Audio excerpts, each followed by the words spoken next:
கிறிஸ்துக்குள் மிகவும் பிரியமானவர்களே, கர்த்தராகிய இயேசு கிறிஸ்து நாமத்தினாலே உங்களை வாழ்த்துகிறேன். இன்றைய காலகட்டங்களில் அரசியலில் யார் வந்தால் நமக்கென்ன? நமக்கு வேதம் மாத்திரம்தான் முக்கியம். கர்த்தர் நம்முடைய வாழ்க்கையில் பாவத்தை குறித்தும் நீதியை குறித்தும் நியாய தீர்ப்பை குறித்தும் கண்டித்து உணர்த்தவராய் காணப்படுகிறார். பொய்யான தீர்க்கதரிசனங்களுக்கு நீங்கள் நம்பி ஏமாந்து போகாதீருங்கள். வேதம் சொல்வது மாத்திரம்தான் அது உண்மை. அதனால் எதற்கும் கலங்காதீருங்கள், எச்சரிப்பாயிருங்கள். நாம் எப்படி நடந்து கொள்ள வேண்டும் என்பதை குறித்து நம் பிரதர் எம்டி ஜெகன் அவர்கள் இந்த காணொலியில் பேசியிருக்கிறார்கள். பாருங்கள், கேளுங்கள். அது உங்களுக்கு மிகவும் பிரயோஜனமாக இருக்கும்.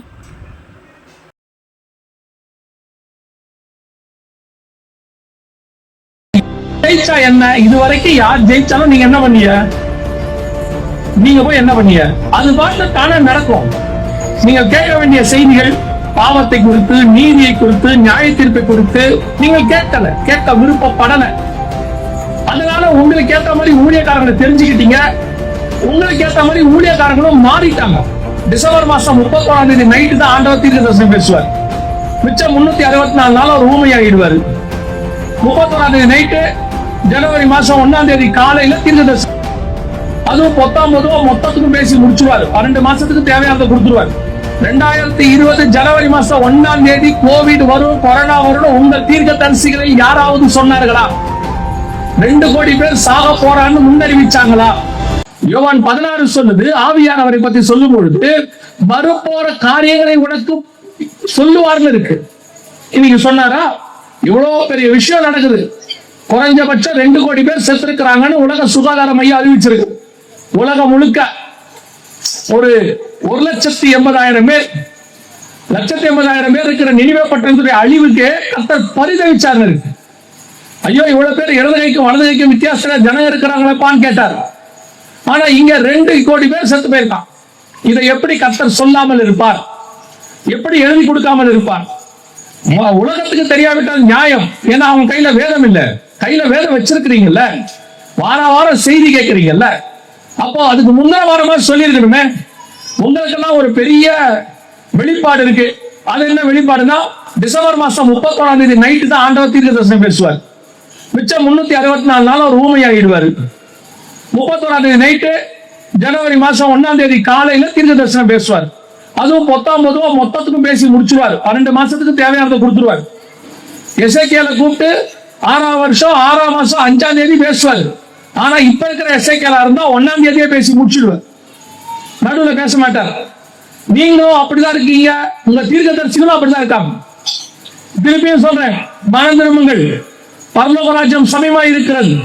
தீர்க்கதரிசிகளுக்கு பின்னால், தீர்க்க தரிசனங்களுக்கு பின்னால் போவீர்களானால் 2020 ஜனவரி மாசம் 1ஆம் தேதி கோவிட் வரும், கொரோனா வரும், உங்கள் தீர்க்கதரிசிகளை யாராவது சொன்னார்களா? 2 கோடி பேர் சாக போறான்னு முன்னறிவிச்சாங்களா? அந்த வருஷமும் என்ன சொன்னாங்க? கர்த்தர் உன்னை ஆசீர்வதிப்பார், பகிலி பெருக பண்ணுவார், அப்படி ஆக்குவார், இப்படி ஆக்குவார். 19 அடிச்சு விட்டாங்க. நீங்களே கேட்டு உட்காந்துக்கிட்டு இருந்தீங்க. அதனுடைய விளைவு என்ன? கொஞ்சம் முன்னாடி லாக்டவுன் போடுவாங்கன்னு சொல்லியிருந்தா சுதாரிச்சிருக்கியமா இல்லையா? உங்கள் தீர்க்கதரிசிகள் யாராவது சொன்னார்களா? அதுக்குதான் சொல்றேன், அப்படி சொல்லி இருந்தால் சோத்திரம். கவனிச்சு கொள்ளுங்க. ஆண்டவர் தம்முடைய மகத்துவங்களை எழுதி கொடுத்துட்டாரு. அதை கேட்டு படிச்சு ஆயத்தப்பட வேண்டியது உங்களுடைய வேலை. இன்னைக்கு அதை விட்டுட்டோம். 2 கோடி பேர் செத்து போயிட்டான். சரி, அதுக்கு பின்னாடி நம்முடைய தானே ஒரு இயலாமை இருக்கு. அதை என்னன்னு உங்களுக்கு சொல்றேன். சரி, எவ்வளவு பெரிய சம்பவம் நடந்துச்சு. நம்ம ஆண்டவர்கிட்ட இன்னொரு குணம் இருக்கு. என்னன்னு கேட்டீங்கன்னா, தீர்க்க தரிசனம் உரைப்பார். ஏசாயாவை கொண்டு சொல்லுவார், இதோ ஒரு கன்னிகை கர்ப்பவதியாகி குமாரனை பெறுவாள் சொல்லுவார். ஆனா அந்த தீர்க்க தரிசனம் நடக்கும் பொழுது நடக்குதுங்கிறதையும் வச்சு சொல்லுவார். தூதன் வந்து சொல்லுவான், இதோ தாவீதின் ஊரிலே ரட்சகர் பிறந்திருக்கிறார். அங்க சொன்ன அந்த தீர்க்கதரிசனம் இங்க நிறைவேறுதுன்னு சொல்லுவான். ஏசாயாவுக்கு தீர்க்கதரிசனம் உரைப்பார், இதோ அடிக்கப்படுகிற ஆட்டுக்குட்டியை போல அவர் கொண்டு போகப்படுவார்னு. இயேசு வரும்போது, இதோ உலகத்தின் பாவத்தை சுமந்து தீர்க்கிற தேவ ஆட்டுக்குட்டின்னு சொல்லுவார், கன்ஃபார்ம் பண்ணுவார். இது தேவனுடைய சுபாவம். தீர்க்கதரிசனம் சொல்லிட்டு விட்டுற மாட்டாரு. அது நிறைவேறும் போது யாராவது ஒருத்தரை வச்சு சொல்லுவார். இப்ப பாருங்க, இந்த கோவிட பத்தி அல்லது கொள்ளை நோயை பத்தி சகரியாவுக்கும் யோவானுக்கும் 2000 வருஷம் 2500 வருஷத்துக்கு முன்னாடி சொன்னார். ஆனா அதை நிறைவேறதுக்கு முன்னாடி 1 வருஷத்துக்கு முன்னாடி உலக சுகாதார மையத்தை வச்சு ஆண்டவர் சொல்றாரு. இங்க பாருங்க, இது அப்ப நடந்ததான காரியம். வரலாற்றில் இதுவரை கண்டிராத மிகப்பெரிய அளவில் உயிரிழப்பை ஏற்படுத்தக்கூடிய நோய் ஒன்று பரவ உள்ளதாக உலக சுகாதார நிறுவனம் எச்சரிக்கை விடுத்துள்ளது.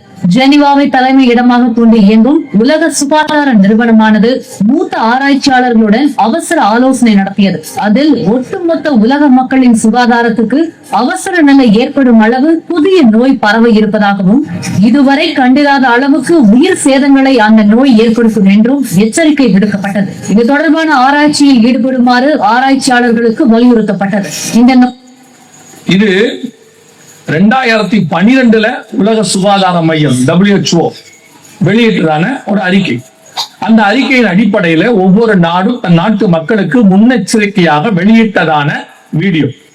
அதை ஒவ்வொரு நாடும் தன் கீழே உள்ளதான மாநிலங்களுக்கு அனுப்ப அந்தந்த மாநில மொழிகளிலே அது புரபகண்டா பண்ணப்பட்டது, எல்லோருக்கும் விளம்பரப்படுத்தப்பட்டது. இப்படி ஒண்ணு வருது, எச்சரிக்கையாயிருங்கன்னு சொன்னாங்க. இது 2018 தமிழ்நாட்டில் போட்டது. எத்தனை பேர் இந்த வீடியோவை பார்த்தீங்க? எத்தனை பேர் இந்த எச்சரிப்பை எடுத்தீங்க?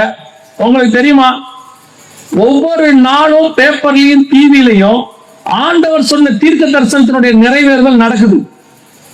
ஆனா அதை எதையுமே நீங்க பார்க்க மாட்டீங்க. நீங்க டிவியில பார்க்கறதெல்லாம் என்னவா இருக்கும்? ஒண்ணு சீரியலா இருக்கும், இல்ல அரசியல் கதையா இருக்கும், இல்ல கிரிக்கெட்டா இருக்கும். இது எதுலையுமே உங்களுக்கு பிரயோஜனம் இல்லை. நீங்க பார்க்கிற எதுலையுமே உங்களுக்கு பிரயோஜனம் இல்லை. ஆனா பார்க்க வேண்டிய நியூஸ் எதையுமே நீங்க பார்க்க மாட்டீங்க. முக்கியமான செய்தி எதுவோ, இப்பவுமே இந்த ஈரான் இஸ்ரேல் US பிரச்சனையில நீங்க அந்த நியூஸை எத்தனை பேர் பாக்குறீங்கன்னு தெரியாது. அதுல என்னென்ன தீர்க்க தரிசனங்கள் ஒவ்வொரு நாளும் நிறைவேறுகிறது அதுவும் தெரியாது. இப்பவும் உங்களுக்கு என்ன, அடுத்த வாரம் யார் ஜெயிப்பா, நீங்க யார் ஜெயிச்சா என்ன, இதுவரைக்கும் யார் ஜெயிச்சாலும் நீங்க என்ன பண்ணீங்க, நீங்க போய் என்ன பண்ணீங்க, அது பாட்டு தானே நடக்கும். அவங்க யார் வராங்களோ அவங்க ஆட்சி அமைப்பாங்க, அவங்க மக்களுக்கு நல்லது செய்வாங்க, அது பாட்டு போகும். உங்களுக்கு என்ன, உங்க போட வேண்டிய கடமை ஓட்டு போட்டுட்டீங்க, அதையே உட்கார்ந்து பாக்குறது. நான் உங்களை பார்க்க வேணும்னு சொல்ல, அதை விட முக்கியமான விஷயம் ஒண்ணு வந்திருக்கு. ஒரு காரியம் நடந்துகிட்டு இருக்கு, வேதத்தில் சொன்ன தீர்க்க தரிசனம் நிறைவேறுது. இதை விட ஆண்டவர் எப்படி உங்களுக்கு சொல்லுவாரு? எழுதியும் கொடுக்கிறாரு, ஒரு ஆளை வச்சு அதை நிறைவேற்றுறாரு. அதை நிறைவேறும் போது நிறைவேறுதுன்னு யாரோ ஒருத்தரை வச்சு சொல்றாரு. ஆனா எதுக்குமே செவி சாய்க்க மாட்டோம், எதுக்குமே நாங்க கேட்க மாட்டோம். எங்கள் காதுகள் எல்லாம் ஆசீர்வாதத்துக்கு நேரா திரும்பி இருக்கிறது. எங்கள் காதுகள் எல்லாம் அடுத்த தலைமுறைக்கு சொத்து சேர்ப்பது நிரம்பி இருக்கு.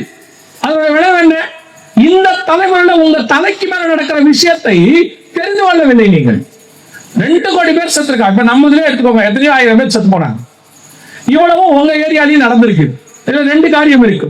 ஒண்ணு, உங்களுக்கு நெருக்கமானவங்க உங்க வீட்டுல உள்ளவங்க ஒரு சிலர் செத்து இருக்கிறாங்க.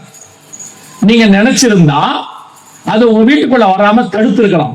எப்பவுமே ஒரு விஷயம் புரிஞ்சுக்கோங்க, ஒரு வாதை கர்த்தரால் அனுமதி கொடுக்கப்படுகிறது என்றால் அதுல அவர் செய்யற இன்னொரு மிக முக்கியமான விஷயம், உலகத்தின் ஜனங்களுக்கும் தேவ ஜனங்களுக்கும் வித்தியாசத்தை காட்டுவார். அவங்களுக்கு வர்றது உங்களுக்கு வர விட மாட்டார். அப்படி வர விடாம விட்டாதான் நீங்கள் தேவ ஜனங்கள் என்பது நிதர்சனமாகும். எகிப்தியர் வந்த வாதை இஸ்ரவேல் இருந்த கோசே நாட்டில் வராது. அப்பதான் அது தேவ ஜனம்னு தெரியும். இஸ்ரவேல்ல வந்த பஞ்சம் எலியா இருக்கிற சாரிபாத் விதவின் வீட்டுக்கு வராது. அப்பதான் அவன் தேவ மனுஷன் அர்த்தம். சோதோமுக்கு வந்த அழிவு லோத்துக்கு வராது. அப்பதான் அவன் நீதிமான்னு அர்த்தம். ஆனா இங்க என்ன நடக்குது, உலகத்தாருக்கு வர எல்லாமே உங்களுக்கு நடந்துச்சு. உலகத்தாரை விட நீங்க தான் அதிகம் பயந்தீர்கள். அவங்களுக்கு இருந்த தைரியம் கூட உங்களுக்கு இல்லை. என்ன காரணம்? சபை கடந்த 25-30 வருஷமா இது எதுக்குமே ஆயத்தப்படல. வெறும் ஆசீர்வாதம் ஆசீர்வாதம் ஆசீர்வாதம்னு கேட்டிய. நீங்கள் கேட்டதுனால கர்த்தர் உங்களை ஆசீர்வதிக்கல. உண்மை உள்ள மனுஷன் பரிபூர்ண ஆசீர்வாதங்களை பெறுவான், அவ்வளவுதான். அதனால கர்த்தர் கொடுத்தார். ஆனா என்ன நடக்குது, நீங்கள் கேட்க வேண்டிய செய்திகள் பாவத்தை குறித்து, நீதியை குறித்து, நியாய தீர்ப்பை குறித்து நீங்கள் கேட்க விருப்பப்படல. அதனால உங்களுக்கு ஏத்த மாதிரி ஊழியக்காரங்களை தெரிஞ்சுக்கிட்டீங்க. உங்களுக்கு ஏத்த மாதிரி ஊழியக்காரங்களும் மாறிட்டாங்க. எவாஞ்சலிஸ்ட்ல இருந்து தீர்க்கதரிசில இருந்து அத்தனை பேரும். இப்பதான் ஒரு கொரோனா வந்ததுல இருந்து ஒரு 5 வருஷமா தீர்க்கதரிசிகள்லாம் கொள்ளை நோய் வரும், சுனாமி வரும்னு சொல்லிட்டு இருக்காங்க. ஆனா அதுக்கு முன்னாடி 20 வருஷமா உங்களுக்கு வெறும் ஆசீர்வாதத்தை தான் தீர்க்க தரிசனமா வந்துச்சு. அதனால என்ன ஆச்சு? இவ்வளவு பெரிய கொள்ளை நோய் வந்துச்சு. உங்களால அதெல்லாம் தப்பிக்க முடியல. உங்க வீட்டுக்குள்ள அந்த கொள்ளை நோய் வந்துச்சு. உங்க வீட்டுக்குள்ள உள்ள 1-2 பேர் செத்து போனாங்க. ஆனால் உங்களால் காப்பாற்ற முடியவில்லை. அதை தாண்டி 2வது உங்களை காப்பாத்தி இருக்கணும். அதோடு கூட இன்னொரு பெரிய எழுப்புதல் உங்க மூலமா நம்ம மூலமா கோவிட்ல வந்திருக்கணும். என்ன வந்திருக்கணும்? இப்ப இப்படி நடந்துச்சுன்னு வச்சுக்கோங்க, உலகம் முழுக்க கோவிட் வருது. ஆனா அது விசுவாசிகள் வீடுகளுக்குள்ள மட்டும் வரல, சபைகளுக்குள்ள மட்டும் வரலன்னு வச்சுக்கோங்க. என்ன நடந்திருக்கும் தெரியுமா? இது முடிஞ்ச உடனே ஒரு சர்வே எடுத்தாங்க. உலகம் முழுக்க எல்லா நாட்டிலையும் எல்லா மாகாணங்களையும் எடுத்தாங்க. எதுல எவ்வளவு பேர் பாதிக்கப்பட்டிருக்கிறாங்க. அப்போ ஒரு சர்வே வரும். அந்த மாதிரிதான் எகிப்துல வந்துச்சு. அந்த சர்வே என்ன சொல்லும்? எகிப்து முழுக்க வாதை வந்துச்சு, அது இஸ்ரவேல் இருந்த கோசேன் நாட்டுல மட்டும் வரல அப்படின்னு சொல்லிச்சு. அதே மாதிரி ஒரு சர்வே கொரோனால வந்திருக்கணும். எப்படி வந்திருக்கணும்? எல்லாருக்கும் வந்துச்சு உலகம் முழுக்க. ஆனா உண்மையா ஜெபிக்கிற கிறிஸ்தவர்கள் வீடுகளிலே ஒரு மரணம் கூட இல்லைன்னு வந்திருக்கு. வந்திருந்தால் நீங்கள் சுவிசேஷம் சொல்ல வேண்டியதில்லை. புறஜாதியார் தானாய் சுவிசேஷத்தை தெரிந்திருப்பார்கள். அவனே உங்களை பார்த்து தெரிஞ்சுப்பா, இவர்கள் தேவன் பெரியவர் அப்படின்னு. இது நடக்குமா? நடக்கும். எகிப்துல ஆண்டவர் வாதையில எகிப்து தலைப்பில எல்லாம் சங்காதம் ஆயிடுச்சு. அந்த ராத்திரியில இஸ்ரவேல் ஜனங்க புறப்படுறாங்க. புறப்பட்டு போகும்போது வசனம் சொல்லுது, அவர்களோடு கூட இஸ்ரவேலோடு கூட யாத்திராகமம் 12ஆம் அதிகாரத்தில் இருக்கு, இஸ்ரவேலோடு கூட பல ஜாதியான மனுஷரும் கடந்து போனார்கள் இருக்கு. அவர்களோடு கூட பல ஜாதியான மனுஷரும் அப்படின்னா என்ன அர்த்தம்னா, இஸ்ரவேல் அல்லாத பல மொழி மக்கள், பல நாட்டு மக்கள் அவங்க கூட எகிப்துல இருந்து போனாங்களாம். எங்க போறாங்க? வனாந்தரத்துக்கு போறாங்க. ஒரு உதாரணத்துக்கு, இவங்க 6 லட்சம் புருஷர், மனைவி, பிள்ளைகள், ஆடு மாடு போகும்போது சம்பந்தம் இல்லாத அவனும் வரான் கூட, ஒரு பெரிய கூட்டம். அப்ப கேட்பாங்க, ஏம்பா அவன் தான் இஸ்ரவேல, அவன் தேவன் அவங்களை விடுதலை ஆக்கினாருன்னு சொல்றான், அவன் போறான், உனக்கும் இஸ்ரவேலுக்கும் சம்பந்தம் இல்லையே, நீ ஏன் அவன் கூட இப்படி வனாந்தரத்துக்கு போற அப்படின்னு கேட்டா அடுத்த அவன் ஒரு வார்த்தை சொல்லுவான், இந்த ஆசீர்வாதம் நினைக்கிற எகிப்தில இருந்து சாவதை விட இந்த இஸ்ரவேலோடு கூட வனாந்தரத்தில் வாழ்வது மேல், இவர்கள் தேவனை விட இஸ்ரவேலின் தேவனே மேலான தேவன் அவன் சொல்லியிருப்பான். சாட்சி இஸ்ரவேலர்கள் சொல்ல வேணாம், கூட இருக்கவும் சொல்லுவோம். அதே மாதிரி இப்ப நடந்திருக்கணுமா இல்லையா? சொல்லிருக்கணுமா இல்லையா? நம்ம ஆண்டவருக்கு இன்னும் ஜீவனோடு கூட இருக்கிறார். ஆண்டவருடைய நாமம் இன்னும் வல்லமை வாய்ந்தது. இயேசுவின் நாமத்தை போல வல்லமையான நாமம் உலகத்தில் கிடையவே கிடையாது. ஏன்னா வசனம் சொல்லுது, வானத்தின் கீழெங்கும் பூமியின் மேலெங்கும் இயேசுவின் நாமம் அல்லால் வேறொரு நாமம் இல்லை. அப்படிதான் வசனம் சொல்லுது. அந்த நாமத்தை உடையவர்கள் நீங்களும் நானும். இதை கையில வச்சிருக்கோம். ஏன் ஜெயிக்க முடியல? அப்போ இந்த நாமத்தை யூஸ் பண்றதுக்கு அதுக்கு ஒரே ஒரு ஃபார்முலா கேட்கிறார்.